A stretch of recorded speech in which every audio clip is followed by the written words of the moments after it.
Hello students, hoping that you are all fit and fine. So today we are going to start with the next chapter of class 9th ICSE board as the laws of motion. So now we are going to start with the next chapter as laws of motion. Now some of you have already discussed about a chapter as the motion in one dimension. Motion in one dimension.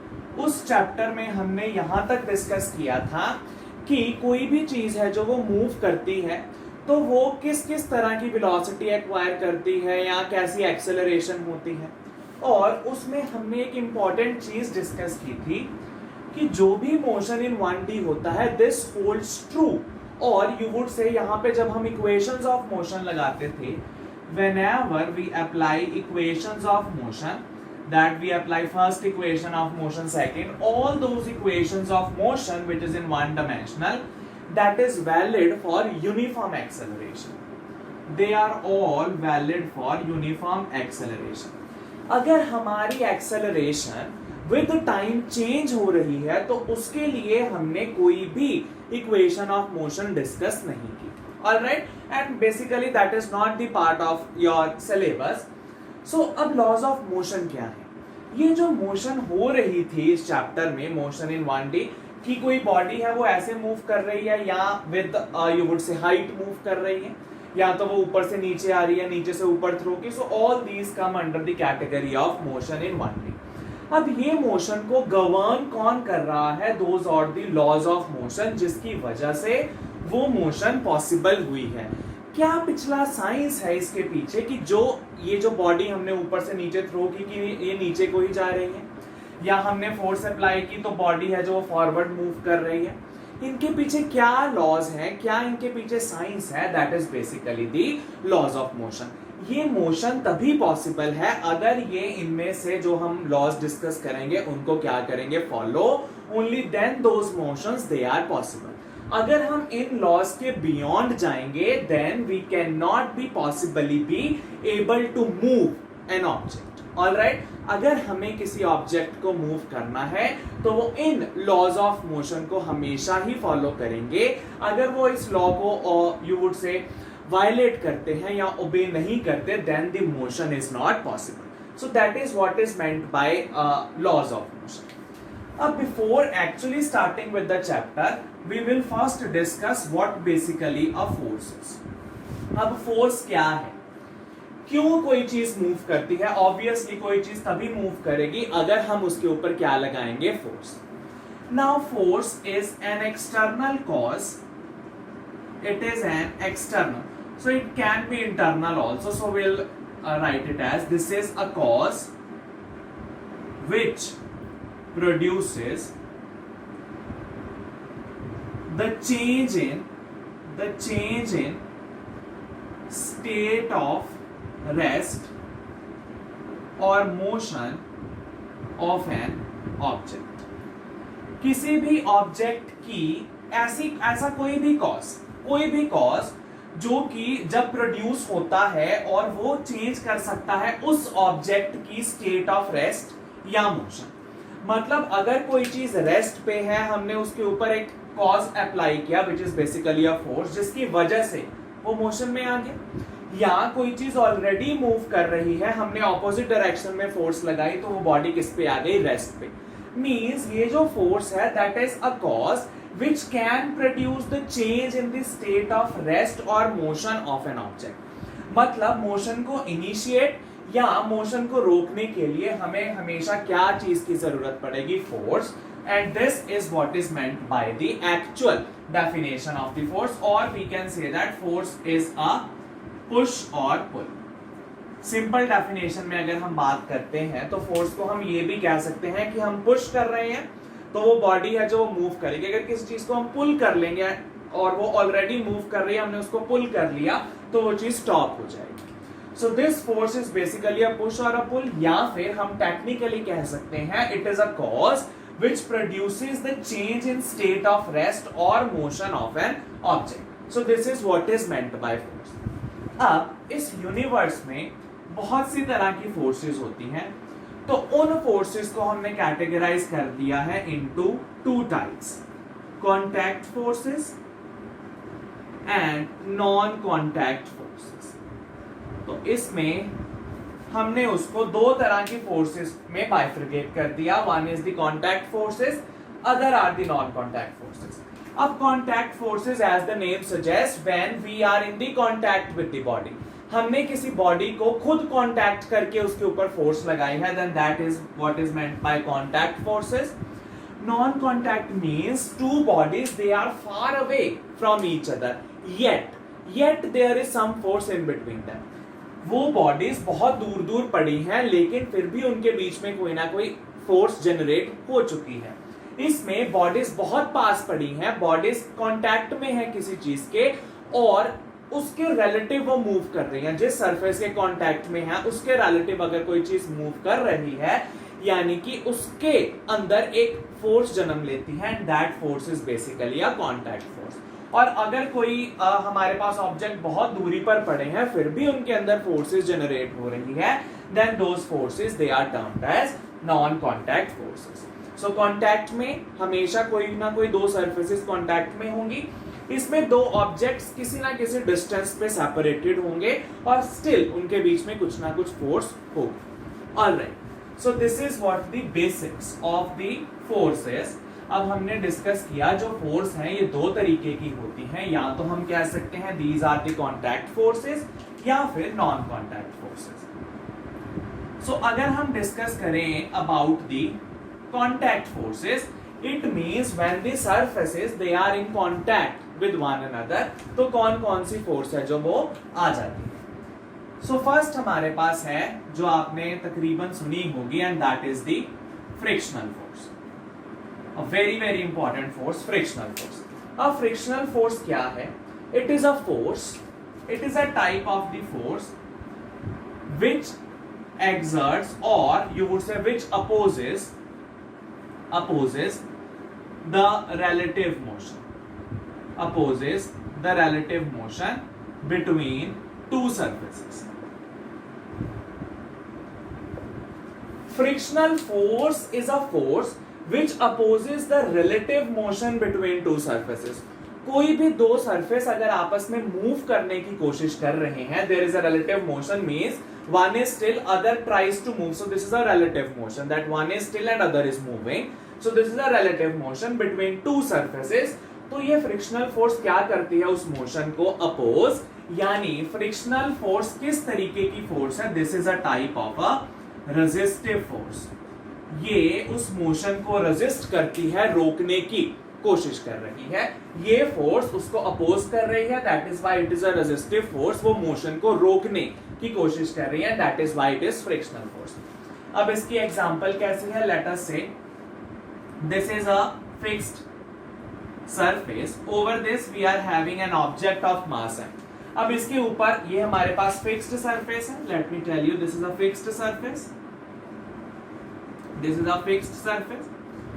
ये हमारे पास कोई भी एक object है of mass m, ये हमारे पास कोई भी ऑब्जेक्ट है जिसका मास है हमारे पास m। अब अगर मैं इसको यहां से फोर्स अप्लाई करके मूव करने की कोशिश करूं, सपोज मैंने इसको यहां से खींचने की कोशिश की इस मास m को, देन ये सरफेस जो कि फिक्स्ड है और ये मास, इन दोनों के बीच में एक फोर्स जनरेट होगी which is in the opposite direction to the applied force. ये फोर्स हमने अप्लाई की, ये आगे मूव करने की कोशिश कर रहा है, लेकिन इन दो सरफेसेस के इन कांटेक्ट होने की वजह से,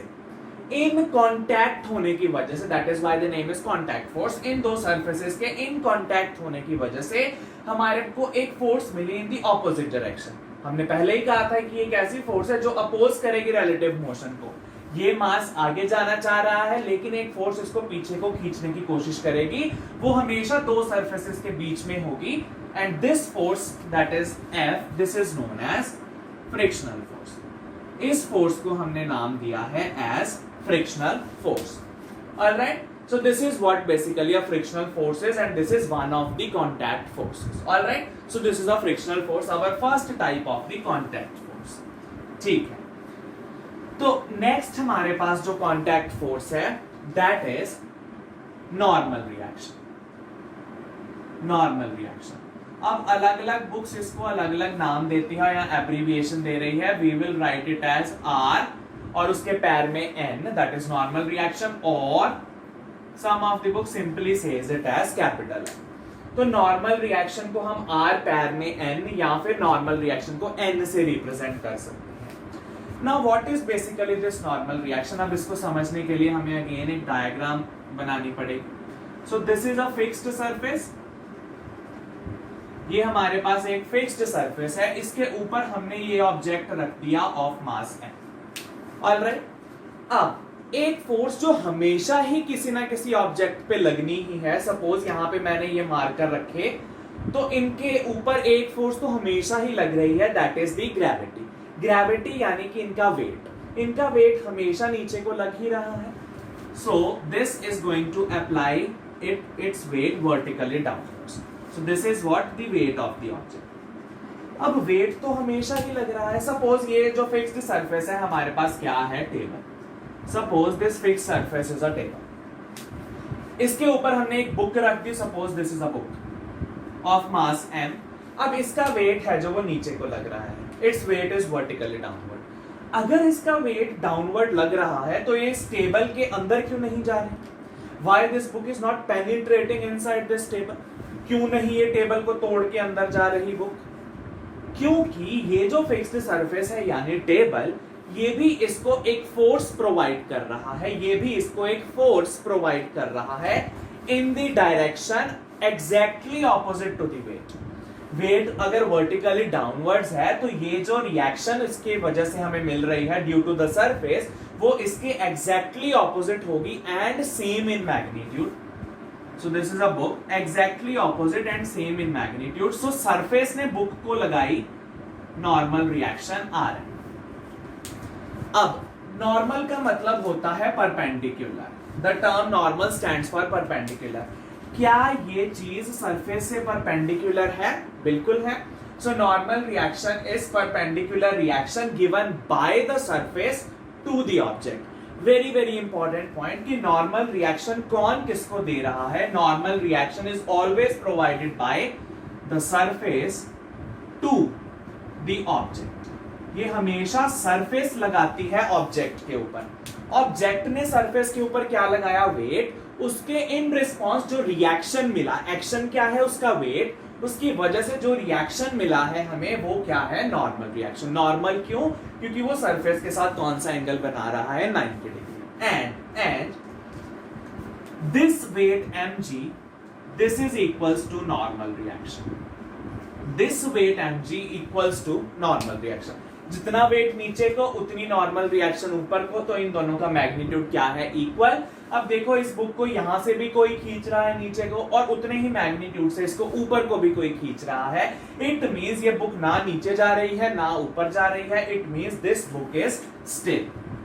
ये स्टिल है, लेकिन अभी भी इसके पास फोर्सेस लग रही हैं which is equal in magnitude but opposite in direction. इसकी वजह से ये जो बुक है ये क्या है? Still. Alright, at rest it is not moving. So this is what the normal reaction is. अब एक चीज बड़ी ही इंपॉर्टेंट है कि ये जो नॉर्मल रिएक्शन है, it can adjust according to the weight. वो इस बॉडी के वेट की तरह अपने आप को एडजस्ट कर सकती है नॉर्मल रिएक्शन. सपोज इस बुक के ऊपर मैंने एक और बुक रख दी. So let us say this is mass m1, this is mass m2. अब वेट कितना लग रहा है नीचे को? It is m1g plus m2g, यानी कि पहले का वेट भी दूसरे का वेट भी.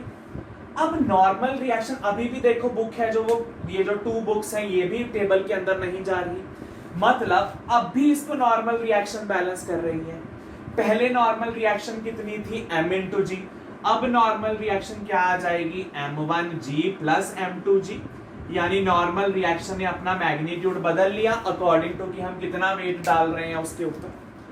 अब important point, this normal reaction will have it's limit. इस नॉर्मल रिएक्शन की भी अपनी कुछ लिमिट होगी. अगर उसने उस लिमिट को क्रॉस कर दिया तो वो चीज इसके अंदर पेनिट्रेट कर जाएगी. अब सपोज करो इस टेबल के ऊपर हमने ह्यूज रॉक लाके रख दिया, बहुत ही ह्यूज रॉक हमने इसके ऊपर लाके रख दिया. अब सरफेस उतनी नॉर्मल रिएक्शन हमें नहीं प्रोवाइड करेगा, मैग्नीट्यूड ऑफ मास और या वेट ज्यादा हो जाएगा तो वो टेबल को पेनिट्रेट करके नीचे चला जाएगा rock. Alright, means to say normal reaction can adjust itself according to the weight, कितना हमने उसके ऊपर वेट या मास डाला है, बट नॉर्मल रिएक्शन की अपनी कुछ लिमिट है। अगर हमने वो लिमिट क्रॉस कर दी तो सरफेस नॉर्मल रिएक्शन प्रोवाइड नहीं कर पाएगा और वो चीज पेनिट्रेट कर जाएगी। Alright, so this is what the normal reaction is. चलिए, अब ये भी हमारे पास क्या थी, कांटेक्ट फोर्स, क्योंकि ये सरफेस के कांटेक्ट में थी। Alright, now we are talking about the third, so that is basically the collision force. Collision force. Now what basically is a collision force? Suppose हमारे पास एक ऑब्जेक्ट है, हमने इसको नाम दे दिया 1, ये इस डायरेक्शन में मूव कर रहा है विद वेलोसिटी v1, ठीक है, इस डायरेक्शन में मूव कर रहा विद वेलोसिटी v1। यहां पे हमारे पास सेकंड ऑब्जेक्ट है, ये भी इस डायरेक्शन में मूव कर रहा v2, ठीक है। अब थोड़ी देर बाद ऑब्वियसली ये दोनों एक दूसरे के पास आ रहे हैं, it means a time will come when they will collide. यहां पे कोलाइड किए and then after collision they will again start to move separately with their own velocity. So this is its own velocity, this is its own. सो दो object आए, टकराए और फिर वापस चले गए। During this they made a contact. इस समय उन्होंने कांटेक्ट बनाया और फोर्सेस एक्सचेंज की, this is why collision, because जैसे एक्सीडेंट्स वगैरह वाला केस है, that is the same thing. एक गाड़ी इधर से आ रही है, एक गाड़ी इधर से आई, ये दोनों स्ट्राइक की, जिसकी वजह से इनके बीच में फोर्सेस शेयर हुई और after collision they starts to move like this. Alright, now अब अ वेरी इंपॉर्टेंट पॉइंट, अब इसकी फोर्सेस हमें लिखनी कैसे है, how to write the force. अब देखो ऑब्वियसली जितनी फोर्स इसने इसको दी होगी उतनी ही फोर्स इसने इसको दे दी, because there is exchange of forces. तो force on 1 due to 2, force on 1 due to 2 will be equal to force on 2 due to 1। पहले के ऊपर दूसरे की वजह से कितनी फोर्स, यानी कि इसने इसके ऊपर कितनी फोर्स लगाई, दैट इज दिस, और दूसरे के ऊपर पहले ने कितनी फोर्स लगाई, that is this. So this is how we can write down the formula. This is the collision force F12 पहले के ऊपर दूसरे की वजह से, दूसरे के ऊपर पहले की वजह से कितनी फोर्स है, so that is F12 equals to F21। Alright, तो ये हमारा सिंपल सा है collision force. We are not getting into the detailed part.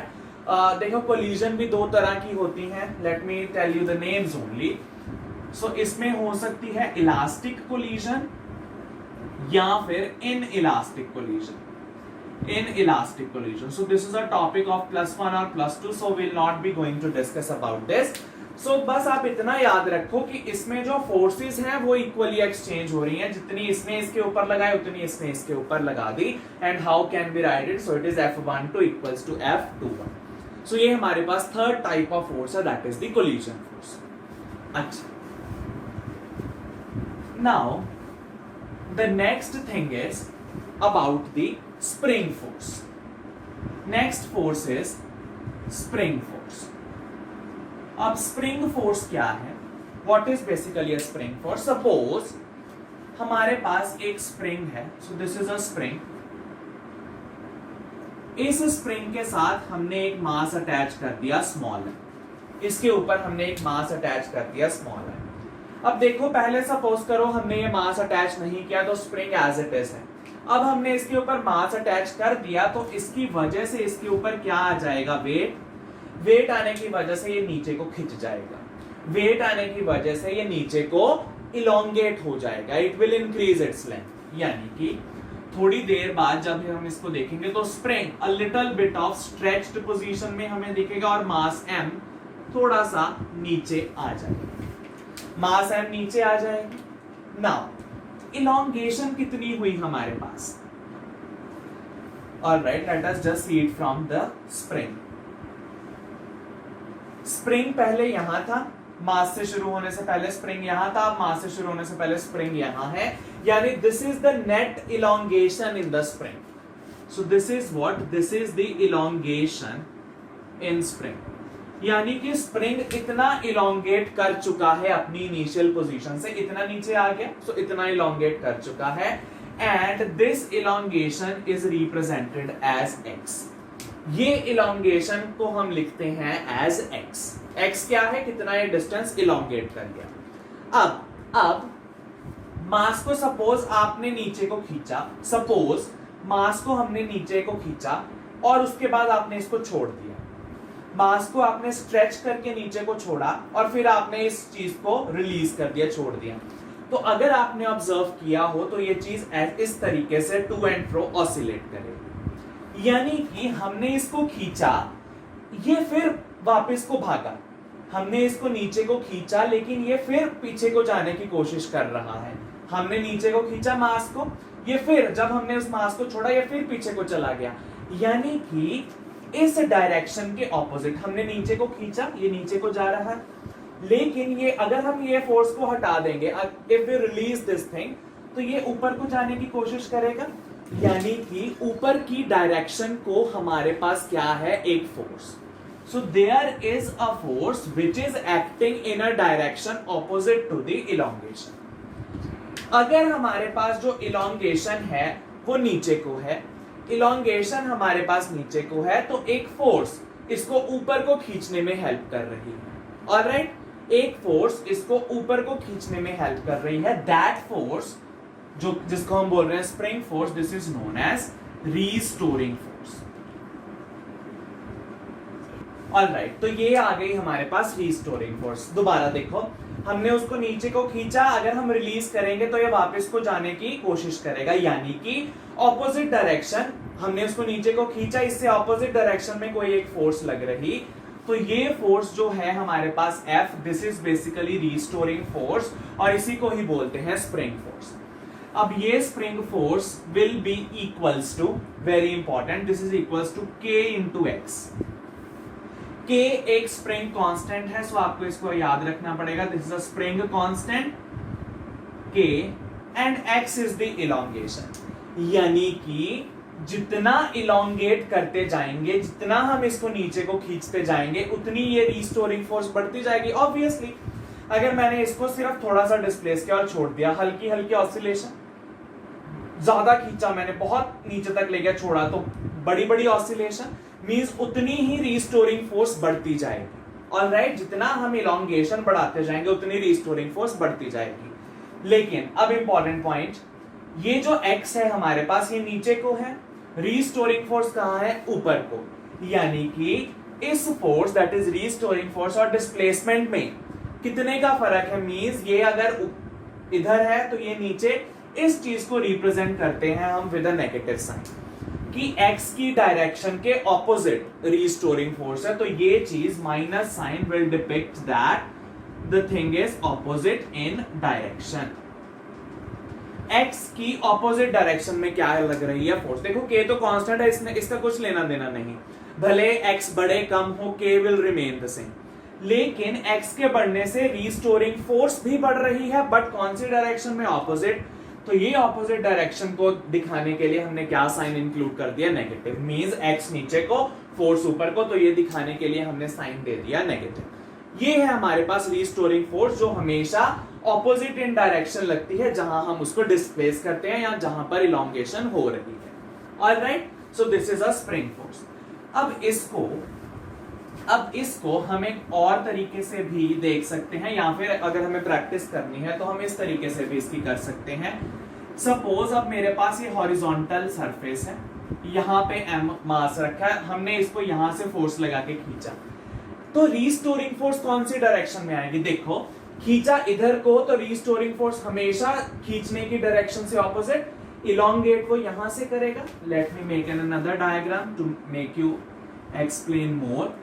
तो हमने कुछ फोर्स लगाई, उसके बाद ये कुछ डिस्टेंस इलोंगेट कर गया spring, so this is the elongation. x इधर को मूव किया, x इधर को मूव किया, तो रीस्टोरिंग फोर्स इसकी ऑपोजिट डायरेक्शन में, यहां पर लगेगी restoring force as minus of kx, इधर को लगेगी। अब दूसरा केस सोचो, सपोज ये स्प्रिंग इस तरीके से है, मैंने इधर वाली डायरेक्शन को फोर्स लगाई, यानी अब मैं इसको कंप्रेस करने की कोशिश कर रहा हूं। कंप्रेस किया तो इसकी लेंथ कम हो गई, सो लेट इट बी, पहले स्प्रिंग की लेंथ इतनी थी, अब ये कम हो गई, तो ये x डिस्टेंस इधर को मूव किया, x डिस्टेंस इधर को, रीस्टोरिंग फोर्स इलॉन्गेशन या कंप्रेशन की डायरेक्शन के ऑपोजिट, जिधर को मूव किया स्प्रिंग उस डायरेक्शन के ऑपोजिट एक रीस्टोरिंग फोर्स लग रही, यानी इस डायरेक्शन में लगेगी, इस स्प्रिंग में इस डायरेक्शन में, F equals to minus of kx, x किधर था लेफ्ट साइड, तो restoring force right side. Alright, restoring force का मतलब ही है कि जहां से स्प्रिंग आ रहा है उसको फिर वहीं भेज देना, जहां से स्प्रिंग आ रहा है फिर उसको वहीं पर भेज देना, that is what is meant bye restoring force. तो इसमें डिस्प्लेसमेंट के ऑपोजिट डायरेक्शन में क्या लग रही है, force, which is a restoring force या स्प्रिंग फोर्स। ऑलराइट, तो ये थी हमारे पास fourth type of the force which is a restoring force या फिर स्प्रिंग फोर्स। अब last type of the contact forces, fifth और ई टाइप इज टेंशन। टेंशन, अब टेंशन समझना इजी है और इसकी डायरेक्शन भी मेंशन करना इजी है। सपोज ये ऑब्जेक्ट है मास m से एक तार वायर से जुड़ा हुआ, ऑलराइट, इस मास को हमने इस वायर से टंगा हुआ है, it is hanging on a wire. तो टेंशन कहां है, tension is always always away from the object, हमेशा ये ऑब्जेक्ट से दूर भागती है टेंशन। तो tension T is basically in a direction away from mass, mass नीचे का उसके बिल्कुल अवे क्या है हमारे पास, टेंशन। अब टेंशन है क्या, सपोज मेरे पास एक धागा है, suppose it is a thread, तो थ्रेड पहले क्या होगा, सपोज थ्रेड इस तरीके से है मेरे पास, स्लैक हुआ, इट इज नॉट टाइट, ये स्लैक हुआ थ्रेड है मेरे पास। अब मैंने इस थ्रेड के बिल्कुल नीचे सपोज एक ऑब्जेक्ट लटका दिया, मैंने इस थ्रेड के बिल्कुल नीचे, यानी कि इस थ्रेड के नीचे मैंने एक ऑब्जेक्ट कुछ भी है, सपोज एक पेबल है, हमने वो इस पे हैंग कर दिया, हमने इसको पकड़ा, हमने पेबल हैंग किया, थोड़ी देर बाद इस थ्रेड की जो लेंथ है वो बिल्कुल स्ट्रेट हो जाएगी। क्यों हुआ ये, इसमें ये टाइटनेस क्यों आई, क्योंकि इसके अंदर क्या चीज प्रोड्यूस हो चुकी है, टेंशन। क्या चीज प्रोड्यूस हो चुकी है, टेंशन। अब दूसरी चीज सुनो, ये टेंशन आई क्यों, ध्यान से सुनना। सपोज मैं अभी टेंशन नहीं बना रहा, we are not making this tension. एक चीज जो हमेशा किसी भी ऑब्जेक्ट पे लग रही है तो वो क्या है, वेट इसका mg। वेट तो हमेशा ही डाउनवर्ड्स लगेगा ही, तो हमने वेट है जो वो नीचे को लगा दिया। अब ये तो केस ही ये हो गया, हम किसी चीज को हैंग ही नहीं कर पाएंगे, वेट इधर को, ये तो नीचे को फोर्स लगा रहा है, तो ये तो हमेशा इस स्प्रिंग से गिर जाएगा। ऑलराइट, देखिए ना, फोर्स नीचे को है, इसको कोई चीज बैलेंस नहीं कर रही, फोर्स नीचे को है, यानी कि थ्रेड इसको बैलेंस नहीं कर पाएगा तो ये नीचे को चली जाएगी, यानी हम इस यूनिवर्स में किसी भी चीज को किसी भी वायर से लटका ही नहीं सकेंगे। But this is not true, ये ट्रू नहीं है। हम देखते हैं जैसे पेंडुलम है, तो वो एक वायर से लटका दिया हमने बॉब नीचे, तो वो चीज तो है, वो तो चीज नहीं जा रही नीचे को, मींस ये चीज पॉसिबल है कि हम किसी भी चीज को थ्रेड के साथ हैंग कर सकते हैं। वो चीज कैसे पॉसिबल है, वेट नीचे को, तो टेंशन वेट की डायरेक्शन के ऑपोजिट, तो टेंशन वेट की डायरेक्शन के opposite in such a way that tension है जो वो ये हमेशा किसके बराबर आएगी, वेट के। अगेन वही कंडीशन, ये भी एडजस्टेबल है, वेट बढ़ाओ तो टेंशन भी बढ़ जाएगी। एक टाइम ऐसा आएगा कि अगर आप बहुत ज्यादा वेट बढ़ा दोगे तो ये टेंशन अपनी मैक्सिमम लिमिट क्रॉस कर जाएगी और ये थ्रेड है जो वो टूट जाएगा। समझने वाली बात क्या है कि पहले इसके अंदर कोई टेंशन नहीं, जब हमने वेट डाला तो इस वेट के ऑपोजिट डायरेक्शन में एक टेंशन आई ताकि ये चीज इसके साथ लटकी रहे, ये नीचे ना गिर जाए। तो ये नीचे क्यों ना गिरे, क्योंकि इसका सारा वेट किधर लग रहा है, mg। तो इस mg को बैलेंस करने के लिए एक टेंशन ने जन्म लिया इस थ्रेड में, which is in the direction opposite to weight and it is equal in magnitude. Alright? बस आपने अब क्या याद रखना है कि टेंशन हमेशा, ऑब्वियसली वेट तो नीचे होगा और टेंशन हमेशा ऑब्जेक्ट से दूर जाएगी, सो it is always away from the object. तो ये है हमारे पास अबाउट टेंशन। ऑलराइट, ये सभी तरह की हमारे पास क्या थी, नॉन कॉन्टैक्ट फोर्सेस। तो ये सभी तरह की क्या थी, non contact forces. Now we are going to discuss about the ये थी हमारे पास सारी कॉन्टैक्ट फोर्सेस। ऑलराइट, कि हमारे पास हमने डिस्कस की friction, normal reaction, then collision, spring force and tensional force, ये सारी थी हमारे पास कॉन्टैक्ट फोर्सेस। अब हम डिस्कस करेंगे about the non contact forces की। दो चीजें बहुत दूर पड़ी हैं, लेकिन फिर भी उनके बीच में कोई ना कोई फोर्स है जो वो जन्म ले रही है। तो वो कैसे लेती है जन्म, तो वो हम देखेंगे इन दी नेक्स्ट वीडियो।